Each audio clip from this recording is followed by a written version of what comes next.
आज हम चर्चा करते हैं रेलवे की नई भर्ती एनटीपीसी के बारे में। ठीक है, जिस किसी को भी एनटीपीसी का इंतजार था लंबे समय से तो वो खुश हो जाए अभी। ठीक है, क्योंकि एनटीपीसी की भर्ती का नोटिस आ चुका है। एनटीपीसी अगर हम बात करें भाई एनटीपीसी की, तो एनटीपीसी में 2 लेवल होते हैं। ठीक है, लेवल 2 और लेवल 3। अगर मैं लेवल 3 की बात करूँ तो ये ग्रेजुएशन वाले के लिए हो जाता है, और लेवल 2 की बात करूँ तो ये 12वीं पास, मात्र 12वीं पास है तो आप इसके लिए अप्लाई कर सकते हैं। ठीक है, तो मैं इधर उधर की बातें ना करते सीधा काम की बातें करता हूँ। रेलवे एनटीपीसी लेवल 2 और लेवल 3। ठीक है, इसके लिए होता है भाई लेवल 3 में ग्रेजुएशन मांगता है। ठीक है, डिग्री मांगता है, यानी कोई भी डिग्री। तो मैं आज जो बताने वाला हूँ मैं लेवल 2 के बारे में बताने वाला हूँ। ठीक है, अपन आज देखने वाले लेवल 2 के बारे में। अगर वो लेवल 3 के बारे में जानकारी चाहिए तो आप कमेंट बॉक्स में मैसेज कर देंगे कि नहीं भैया हमको लेवल 3 के बारे में बताइए, तो मैं उसके लिए एक वीडियो बना दूंगा अलग से। ठीक है, लेकिन आज जो चर्चा करने वाले अपन तो लेवल 2 के बारे में करेंगे। तो रेलवे एनटीपीसी की भर्ती इसके पहले आई थी 2019 में। ठीक है, जिसकी एग्जाम हुई थी भाई 21-22 में, और अभी आई है। तो मैं अगर इसकी फीस की बात करूं तो इसकी फीस कितनी भाई, जनरल के लिए, ओबीसी के लिए और ईडब्ल्यूएस के लिए, इन तीनों के लिए कितनी लगती है तो 500 रुपये। ठीक है, 500 रुपये फॉर्म भरने के इसमें लगते हैं। उसके बाद में अगर मैं एससी एसटी और फीमेल की बात करूं, एससी और एसटी और फीमेल इनको कितना लगता है तो इनको लगता है 250 रुपये। और आपकी जैसी एग्जाम हो जाती है वही रिजल्ट आ जाता है, उसके बाद में आपको 400 रुपये रिटर्न किया जाएगा। ओबीसी, जनरल और ईडब्ल्यूएस को कितना तो 400 रुपये रिटर्न किया जाता है। लेकिन इसके लिए भी एक इनकी डिमांड होती है भाई, अगर आप एग्जाम में बैठते पेपर देते उसके बाद ही फिर चाहे आप पास हो या फेल हो, आपको फीस रिटर्न की जाती है 400 रुपये। एससी एसटी और फीमेल इनको भी फीस वापस की जाती है। ठीक है, 240 रुपये।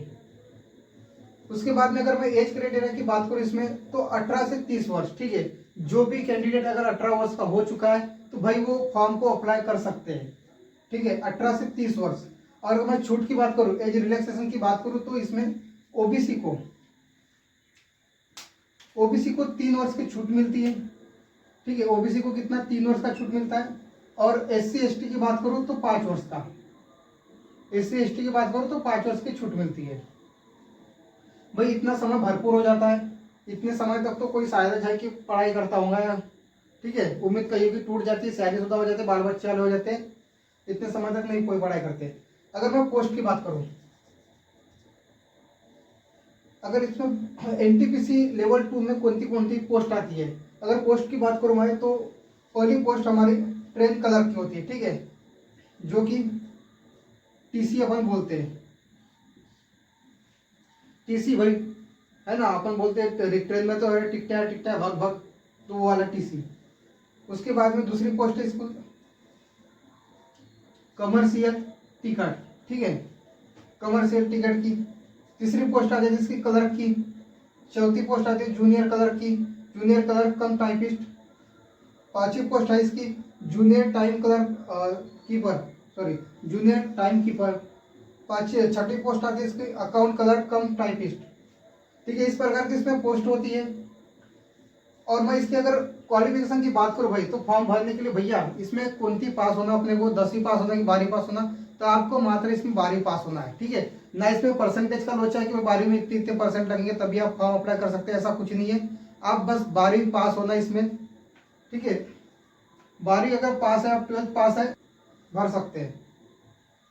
उसके बाद में अगर मैं इसमें सिलेक्शन प्रोसेस की बात करूं भाई, चयन प्रक्रिया की बात करूं कि भैया चलो फॉर्म भर दिया मैंने, इसके बाद में हमारे को कैसा किस प्रकार से क्या क्या पहले पेपर होगा, मेडिकल होगा, फिजिकल होगा, इसमें क्या क्या होता है, तो ठीक है जानते हैं। सिलेक्शन प्रोसेस की अगर बात करें तो भाई सबसे पहले होगा आपका CBT 1 और CBT 2।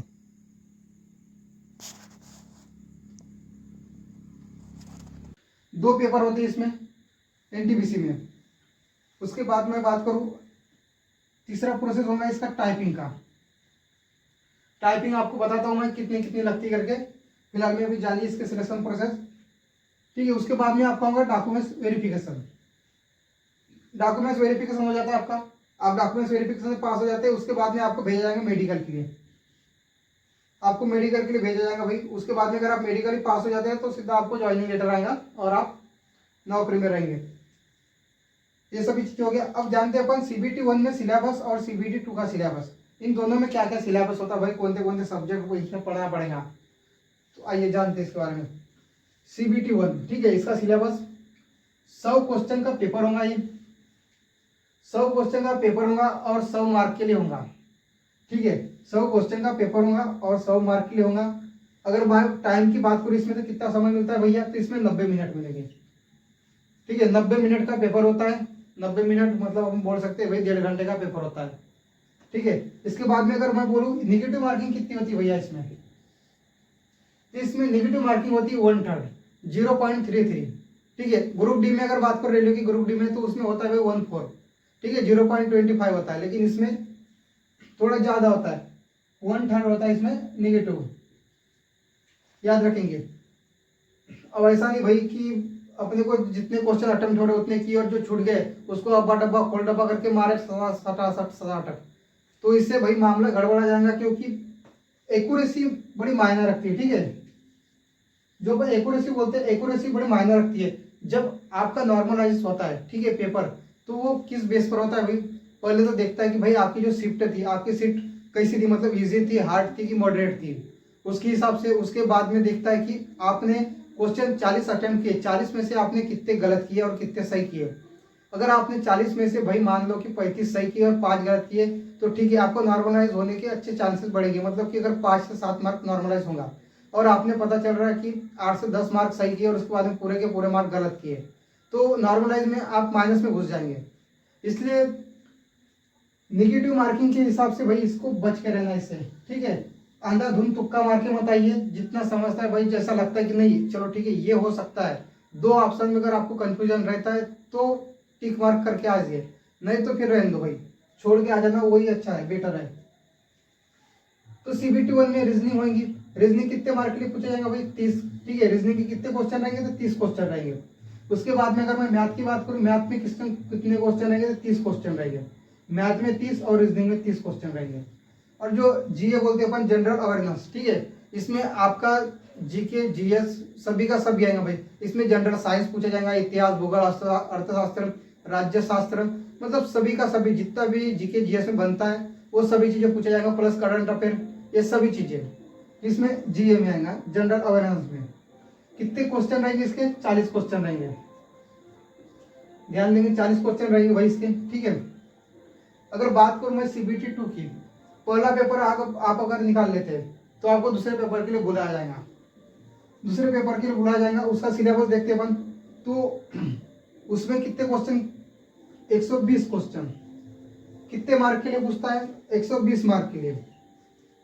समय क्या रहता है भैया इसमें, तो इसमें समय रहेगा आपका 90 मिनट, 90 मिनट मतलब वही 1.5 घंटा, इसमें भी 1.5 घंटा रहेगा, इसमें भी 1.5 घंटा रहेगा भाई, 90 मिनट रहते हैं। ऐसा नहीं कि 1.5 घंटा है, अरे भैया बहुत है, 1.5 घंटा बोलने में अच्छा लगता है भाई, जैसा अपन एग्जाम में कंप्यूटर के आगे बैठते हैं ना, जैसा आपका टाइम चालू होता है स्टार्ट, तो वहाँ पे आगे में वहाँ समय लगा रहता है, तो जैसा माइनस माइनस होते हुए हमारा समय, हमारी जो आंखें होती है वो समय देखते रह जाती है, और इधर क्वेश्चन बनने तो बात की दूर की बात है फिर।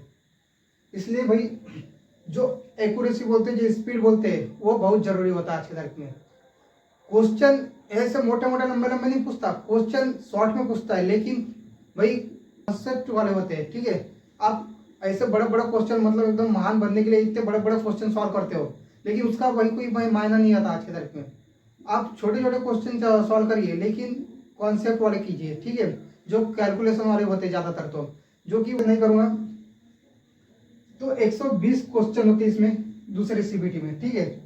कितने क्वेश्चन मार्क के लिए होता है, 120 मार्क के लिए। समय कितना होता है भाई, 90 मिनट। इसमें निगेटिव मार्किंग का क्या लोचा है, तो इसमें 1/, मतलब 1/3 होता है, ठीक है, 0.33 होता है। इसमें भी रीजनिंग कितना का होता है, तो इसमें 35 का होता है। रीजनिंग के कितने क्वेश्चन होते हैं, इसमें 35 क्वेश्चन होते हैं। मैथ के कितने क्वेश्चन होते हैं भैया, मैथ के भी 35 क्वेश्चन होते हैं। और GA जनरल अवेयरनेस, इसके पहले बताया मैंने कि इसमें सभी चीजें आ जाएंगे, GK GS भाई, बेसिक साइंस से लेके तो केमिस्ट्री, फिजिक्स, बायोलॉजी से, मतलब सभी का सभी इसमें आएगा, करंट अफेयर सब। ठीक है। तो जनरल अवेयरनेस कितने के लिए पूछ रहा है यहाँ पे? जनरल अवेयरनेस यहाँ पूछ रहा है 50 क्वेश्चन। भाई सबसे भारी वेटेज है जीए का, मतलब जीके जीएस का, ठीक है, ध्यान देंगे भाई इस पे। बाकी ये भी ठीक है, अगर आप रीजनिंग में भी अगर आप मान लो कि 35 में से 30 भी ले रहे भाई, और इसमें से भी 35 में से 30 ले रहे, तो आपका ये 60 क्वेश्चन तो ये हो जाएगा, ठीक है, 60 एच हो गया आपका। और इसमें से अगर आप 25-30 भी ले रहे हैं तो कहीं ना कहीं आप मैं सिलेक्शन के उस मतलब करीब पहुंच जाएंगे। क्योंकि बता दूं मैं, इसके पहले भी इसकी कट ऑफ भाई इतनी नहीं गई थी एनटीपीसी की। बाकी खामो खाम पता नहीं क्यों, तो जो बड़े बड़े एकेडमी वाले होते यूट्यूब पर वो बेकार में अफवाह उड़ाते भाई कि इसकी कट ऑफ इतनी जाएंगी भाई, हाई मतलब हाई कट ऑफ जाएंगे, हाई कट ऑफ जाएंगे, इस जोन की इतनी जाएंगी, उस जोन की उतनी जाएगी। और भाई क्या बोलते हैं, क्या क्या मतलब अनाप शनाप जो भी है गाँव भर का बोलते रहते हैं कि इस पर इसमें इतनी इतनी वैकेंसी है, मतलब इतनी वैकेंसी है, इतने इतने लोगों ने अप्लाई किया है, इस जोन में इतने लाख फॉर्म गए, इतने करोड़ फॉर्म गए, तो ऐसा ऐसा कंपटीशन होगा, इतना तगड़ा होगा भाई, इतना मेहनत कीजिए, उतना मेहनत कीजिए। ऐसा मतलब मेहनत तो वही करना पड़ेगा, ठीक है, मेहनत करना सभी के लिए अनिवार्य है। लेकिन जो कट ऑफ की बात करें भाई, कट ऑफ उतना नहीं जाता जितना कि हमारे को बताया जाता है, और अपन उसी कट ऑफ के हिसाब से चलते भाई। नहीं हमारे को बताया थी सेकंड बार में बताया था 70% या 70 प्लस जाने वाला है, तो कईयों की तो भाई बीपी ऐसी हो जाती है। जगह कितनी है मेरी मेरी ये मान लो एससी हो तो एससी की जगह कितनी भाई 10 जगह है, मैं एसटी हूँ, एसटी की कितनी जगह 5 जगह है, तो मेरा कहाँ होगा भाई, ऑल इंडिया वाले अप्लाई करते हैं इसमें 10 जगह, मैं कहाँ खेलूंगा, मैं क्लास थोड़ा होशियार हूँ।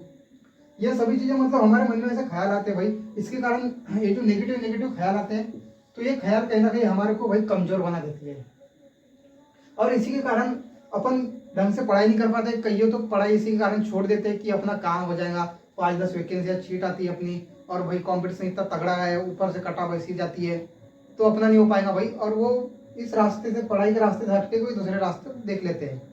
वो भी ठीक है भाई, पढ़ाई एकमात्र का जरिया नहीं होता पैसे कमाने का, और भी बहुत सारे जरिया है। तो देख लीजिए नेगेटिव मार्किंग इसमें भी 1/3 है, रीजनिंग है 35 का, मैथ है 35 का, जीए है 50 का, ठीक है। अगर मैं टाइपिंग की बात करूं इसमें, तो इंग्लिश में आपका 30 वर्ड पर मिनट होना, ठीक है, और हिंदी की बात करूं तो 25 वर्ड पर मिनट होना, और आसानी से ये बन जाता है भाई, टाइपिंग आसानी से कर लेते हैं। अगर मैं अभी मतलब मुद्दे पे आता हूँ, अगर मैं इसकी अप्लाई की बात करूँ तो 100% गारंटी भाई, इसका नोटिफिकेशन ओरिजिनल वाला आ चुका है, ओरिजिनल बोले तो ऑफिशियल नोटिस आ चुका है इसका, और उसमें दिया है कि जुलाई में एनटीपीसी की भर्ती निकल जाएंगी, ठीक है, जुलाई में। ये वाली जुलाई में, अभी अप्रैल मई के बाद में जो जुलाई आने वाला है उसमें इसकी भर्ती भाई आपको देखने मिलेंगी। इसलिए आप अगर अभी से इसकी तैयारी में जुट जाते हैं तो ये आपके लिए बड़ा अच्छा होगा। हम देखते हैं क्या भाई कि नहीं, वैकेंसी का इंतजार मत करो भाई, और जो 2024 बता रहे भाई अपन, ये तो आपके लिए बड़ा गोल्डन चांस है, ठीक है, 2024 आपके लिए गोल्डन चांस है। इस 2024 में जितनी वैकेंसी आई भाई, हर डिपार्टमेंट में वैकेंसी आ रही है, ये हर साल नहीं आता, ये इलेक्शन के टाइम पर आता है, ठीक है, इलेक्शन के टाइम पर ऐसा होता है भाई, जो कि 2024 में भी इलेक्शन है, तो इस साल वैकेंसियां का मतलब, हालांकि वैकेंसियों की क्वांटिटी कम है भाई, कहीं जहाँ 4000 आ रही थी वहाँ 1500 आ रही है, जहाँ 35000 आ रही थी वहाँ पे 10-20 हजार में काम चल रहा है, लेकिन वैकेंसियां आ रही है हर डिपार्टमेंट में, ये तो भाई 100% सही है। और आगे भी चल के वैकेंसी आएंगे, अभी DRDO की वैकेंसी आएंगी, MTS की, CHSL की, सबकी वैकेंसी अभी आ रही है। अभी इतना आपके पास में ऑप्शन है भाई कि आप इस बार 2024 में लग सकते हैं, और 2024 में नहीं लगे भाई तो फिर शायद पता नहीं फिर, इसलिए अभी 2024 में मेहनत कर लो फटेहाल, ठीक है। तो 2024 से जुलाई में आपके फॉर्म भरना स्टार्ट हो जाएंगे एनटीपीसी के, ठीक है। ये लेवल 2 की जानकारी थी, लेवल 3 की जानकारी होना तो आप मैसेज कर देंगे कमेंट बॉक्स में, मैं दूसरा वीडियो उसके लिए अलग से बना दूंगा।